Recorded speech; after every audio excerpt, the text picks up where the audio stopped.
अंबड जालना महामार्गावर भीषण अपघात, युवकाचा मृत्यू, पिकअप चालक फरार।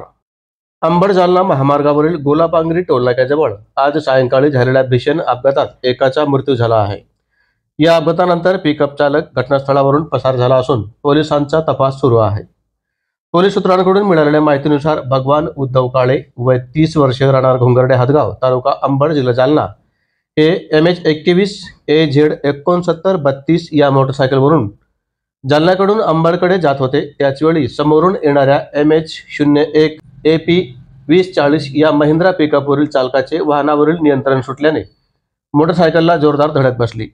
या भीषण अपघातात मोटरसायकल स्वार भगवान काळे गंभीर जखमी झाले। जखमी युवकास नागरिकांनी तातडीने रुग्णवाहिकेने रुग्णालयात हलवण्यात आले, परंतु वाटेतच त्यांचा मृत्यू झाला। धडक इतकी भीषण होती की दोन्ही वाहने मोठ्या प्रमाणात नुकसानग्रस्त झाली। अपघाताची माहिती मिळताच पोलीस उपनिरीक्षक RK Nikam, head constable Rathod, Barle, Gawai, Dabhade तसेच हेड कॉन्स्टेबल मेहत्रे यांनी तातडीने घटनास्थळी धाव घेतली।